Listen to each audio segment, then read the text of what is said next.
Aïe aïe aïe aïe aïe, les marchés baissent, c'est fini, c'est la fin de tout. J'arrête l'investissement, c'est beaucoup trop risqué, vive la retraite par répartition. Éric Lombard avait raison. Bienvenue dans cette vidéo les amis, on va parler de cette petite baisse de marché parce que j'ai beaucoup de choses à vous dire là-dessus. Je sais qu'il y a des gens qui commencent tout juste à investir et qui peuvent prendre peur quand les marchés baissent un petit peu.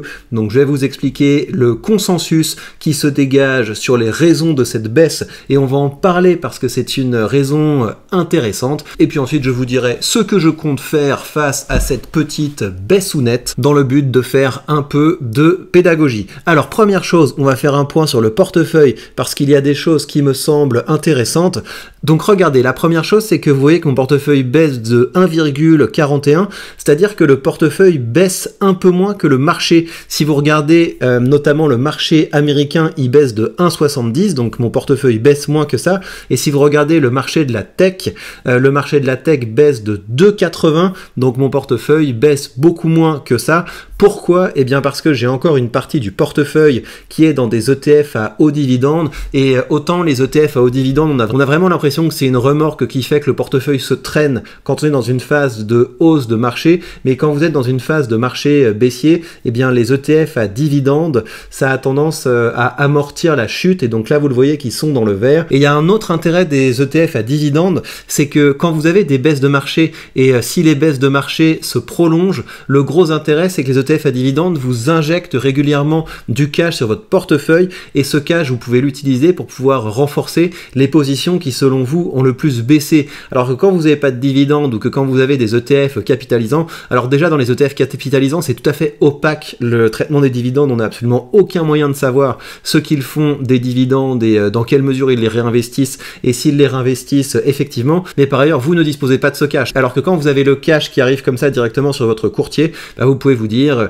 je réinvestis ce cash pour renforcer la tech car elle a plus de volatilité et donc elle a plus tendance à baisser pendant les baisses de marché. Bref, ça c'est pour le petit point sur le portefeuille, donc il se comporte comme c'est attendu, à savoir le Nasdaq qui baisse fort et les ETF à dividendes qui amortissent un petit peu la chute.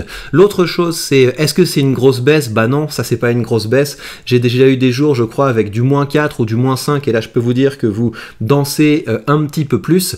Et l'autre chose c'est que la raison de la baisse je la trouve plutôt positive. Si toutefois la raison de la baisse c'est celle qui est invoquée, on va voir que ça a à voir avec des avancées dans la tech, parce que vous pouvez avoir tout simplement des jours où les marchés baissent parce que les gens prennent leurs bénéfices, ils changent d'humeur, ils se disent ouais bon là ça va, je pense que ça a assez monté donc je reprends l'argent. Vous n'avez pas besoin d'une raison, et ça se trouve la raison que je vais vous invoquer c'est pas la raison de la baisse, il y a peut-être d'autres raisons, peut-être c'est simplement des arbitrages de gros fonds, peut-être que les marchés sont moins optimistes avec les déclarations de Trump qui dit qu'il va mettre des tarifs à l'entrée des États-Unis, donc est-ce que c'est bon pour le commerce international? Vous pourriez avoir plein de raisons, mais on va venir à la raison qui est le plus invoquée. Je trouve qu'elle a du sens, et puis encore une fois par ailleurs c'est plutôt une histoire intéressante. Alors la raison c'est ça, on va se regarder une petite séquence de CNBC pour discuter de cette affaire, mais donc je vous donne le contexte. Vous avez une start-up chinoise qui a créé des modèles d'intelligence artificielle.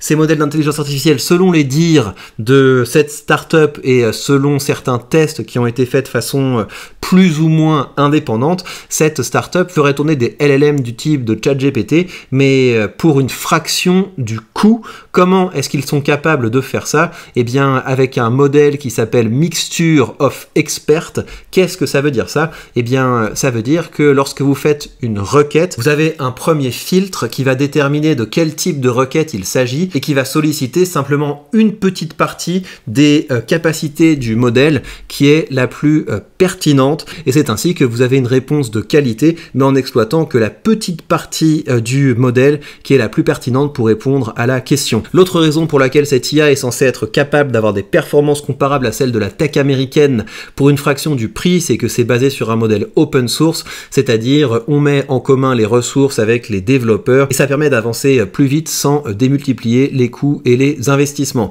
Maintenant, pourquoi est-ce qu'une nouvelle de ce type ferait baisser les marchés américains? Parce que les marchés américains sont portés par la tech. Les marchés ont été portés par des boîtes comme Nvidia, comme Broadcom, évidemment comme toutes les boîtes en fait sont mouillées dans l'IA aux États-Unis. Enfin, je dis mouillées, toutes les boîtes ont leur narratif qui repose sur l'IA. Google Gemini, Meta, Microsoft avec OpenAI, enfin toute la tech américaine est portée par les attentes sur l'IA. Et s'il y avait en fait une manière de faire un travail aussi bon qu'eux, mais pour une fraction du coût, eh bien ça veut dire que la tech américaine est peut-être survalorisée parce que ces entreprises ont fait des mauvais choix stratégiques. Ils ont utilisé trop de capital pour un trop mauvais résultat et peut-être que la bulle pourrait se dégonfler. Et c'est pour ça que vous avez des craintes à l'heure actuelle. Je vous dirai ensuite ce que je pense de tout ça. Now, you can take a look right now at the AI-related stocks. So Nvidia, ARM, AMD, Microsoft, Meta, interestingly, on that list, given it's open source. We got to talk about the open source, closed source bit of this as well. And then that's a shocker to see Nvidia down by more than 12% right now. Absolutely. And then you have global chip stocks also in the red across the board, ASML Holdings and others. There is the question, I will say, Alexander Wang made the point last week, and it's become sort of the question mark about all of this, which is, he suggested on our air that it is possible that they were using some of the highest performing NVIDIA chips, perhaps as many as 50,000 of them, right, to build this model. Now, and they weren't supposed to have those chips. Right. If that's true, not the size of the dynamic is different. Right. If it's not true, then maybe all bets are off. It's possible, by the way, even if it is true, meaning even if they use those chips to create this, or at least partially to create this, it is still a significantly more efficient and better model. I think everybody agrees that right this moment, I mean, I don't know if did you get to play? It is mind-blowing. Donc, vous avez vu la tendance, tout est tout rouge, les grosses boîtes de la tech s'effondrent de deux choses l'une, soit la Chine ment et ils ont eu accès aux dernières puces d'Nvidia et ça veut dire qu'ils sont capables d'utiliser la technologie américaine mieux que les Américains, soit ils sont capables d'avoir de meilleures performances que les États-Unis, mais avec une technologie moins avancée. Donc, tout le monde a peur, c'est la panique, ça change tout, c'est un changement de paradigme. Et moi, je suis allé voir un petit peu comment ça se passe du côté de DeepSeek. J'ai fait plusieurs tests et j'ai pas été frappé d'une part par la performance de ce modèle. Il se plante assez régulièrement. Quand on lui demande de faire des recherches sur Internet, il faut toujours revérifier derrière parce qu'il nous donne souvent des informations qui sont fausses. Donc j'ai un premier bémol avec le narratif. Je pense que les gens cherchaient une bonne raison d'alléger leur portefeuille et ça leur a donné une belle occasion de prendre leurs bénéfices, mais je ne suis pas absolument convaincu que l'avancée de la technologie chinoise soit si fascinante que ça, mais admettons que les Chinois ont été capables d'avoir une percée, de faire une découverte incroyable, c'est une bonne nouvelle.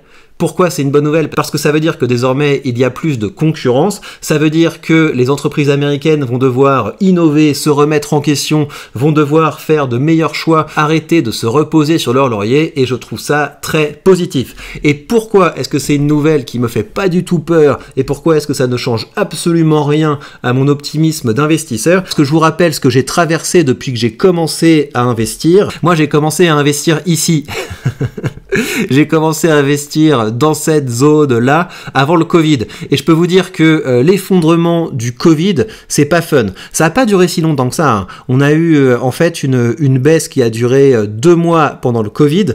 Mais je peux vous dire que c'était une baisse qui était fulgurante et c'était aussi une baisse qui faisait peur. Pourquoi est-ce que ça faisait peur? Parce que c'est pas une nouvelle positive. Hein. C'est pas cool, il y a un nouveau modèle d'intelligence artificielle, on va pouvoir jouer avec, on va pouvoir apprendre des choses, on va pouvoir tester de nouvelles choses, on va pouvoir se remettre en question, à pouvoir innover. Non, il y a un virus qui cherche à tous nous tuer, on est enfermés chez nous, on n'a jamais vu ça, le gouvernement panique, nous prive de liberté, donc c'était pas du tout fun. Donc ça, c'est le premier moment que je considère comme une vraie crise que j'ai vécue en tant qu'investisseur. Et puis la deuxième chose, c'est ça, la guerre en Ukraine, mais c'était un enfer. D'une part parce que c'est une baisse qui, pour le coup, a duré en longueur, et c'est quand même autre chose. Une guerre aux portes de l'Europe, rappelez-vous le début, avec Poutine qui tous les 4 matins disait « Ouais, je vais envoyer une bombe nucléaire, je suis trop un bonhomme, etc. » Je peux vous dire que c'était une situation un peu moins rigolote. Donc, que vais-je faire face à cette situation de baisse des marchés? Absolument rien du tout. Je vais continuer à investir tranquillement. Peut-être que les marchés vont continuer à se casser la figure, peut-être que ça va remonter d'un coup avec les résultats qui vont arriver, mais dans tous les cas, je trouve que c'est une aventure assez intéressante à suivre. Ça va être intéressant de voir si DeepSeek est si fort qu'ils le prétendent. S'ils sont si forts qu'ils le prétendent, bah, ça veut dire qu'on va avoir une belle bataille technologique entre la Chine et les États-Unis. Et de nos points de vue d'investisseurs, bah, ma foi, c'est plutôt intéressant à suivre. Donc je ne vous dis pas c'est le moment d'investir, il faut investir avant le rebond parce que ça peut très bien décider de descendre de 10%. Je ne vous dis pas non plus attendez que ça baisse avant d'investir parce que ça peut très bien décider de repartir à la hausse de 10%. Personne n'en sait absolument rien. Les explications qu'on peut avoir de ce qui fait monter ou baisser le marché sont toujours des reconstructions a posteriori, mais ce qu'on sait de source sûre, c'est que si on investit régulièrement, eh bien on a des variations à la baisse qui nous font peur sur le court terme, mais sur le long terme, un marché comme le marché américain, ça ressemble à ça. Donc il y a de grandes chances que vous serez très heureux d'ici une dizaine d'années de tous les achats que vous aurez faits aujourd'hui. Et bien voilà, chers amis, prenez bien soin de vous et à très vite pour de prochaines news.